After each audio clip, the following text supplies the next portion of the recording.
ဝေဒနာမှန်းသိရင်နိဗ္ဗာန်ဦးစင်းကကိုယ်စိတ်ကိုဆက်လာတာအော်လူပဲဟိအတိတ်ကာလတုန်းကအောင်ထွန်းပါကွာလို့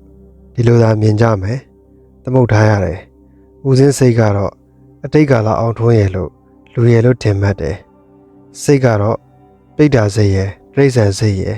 ငရဲစိတ်ဒီစိတ်တွေဖြစ်ခဲ့တယ်အဲ့လိုဒီစိတ်တွေဖြစ်ခဲ့တာပေါ့ဘာမှမသိခဲ့ပဲကိုမသိခဲ့တော့အဲ့ဒီမှာတင်းပြေကြက်ပြေကြီးကိုခံစားခဲ့တယ်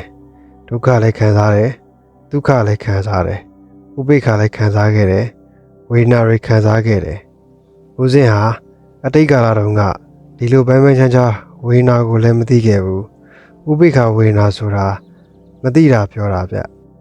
မသိတာဘာလဲလဲယုံ nant ကိုမသိတာဒုက္ခဝေဒနာဒုက္ခဝေဒနာဆိုတာမသိတာမြင်လိုက်တဲ့အပေါ်မှာလဲကြားလိုက်တဲ့အသံပေါ်မှာလဲနားလိုက်တဲ့အနံ့ပေါ်မှာလဲဒါကလောဘစိတ်ပါလားဒါကဒေါသစိတ်ပါလား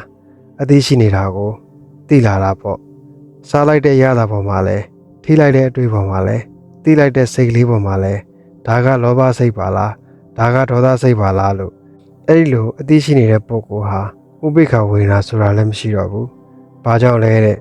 လောဘစိတ်ဒေါသစိတ်ဆိုတဲ့စိတ်တွေတည်သွားတာကိုဒုက္ခဝေဒနာဒုက္ခဝေဒနာနှစ်ပါးတည်သွားတာကိုယုံ nant ကိုလည်းမြင်သွားတာကိုမြင်သွားတော့မောဟမရှိတော့ဘူးမောဟမရှိတော့ဘာလဲတဲ့အတိမှန်ဒုက္ခဝေဒနာဒုက္ခဝေဒနာဥပိ္ပခာဝေဒနာဒီဝေဒနာတွေကိုဝေဒနာမှန်းသိလို့ရှိရင်နိဗ္ဗာန်ရပါတယ်ဒီဝေဒနာမှာတင်ညာသိနေတဲ့ဝေဒနာကတော့နိဗ္ဗာန်မရပါဘူးလို့ဒုက္ခဝေဒနာဒုက္ခဝေဒနာဥပိ္ပခာဝေဒနာဆိုတာဝေဒနာ၃ခုဒုက္ခဝေဒနာကဘယ်ဟာဒုက္ခဝေဒနာကဘယ်ဟာဥပိ္ပခာဝေဒနာကဘယ်ဟာဒီဝေဒနာ၃ခုလွတ်သွားပြီဆိုလို့ရှိရင်နိဗ္ဗာန်ရကြမှာပဲကျေးဇူးတော်ရှင်မူလတဲငူဆရာတော်ဘုရားကြီးအရှင်ဥဟုတ်ကထဇေယျပင်ကြီးကံတရားတော်မှာ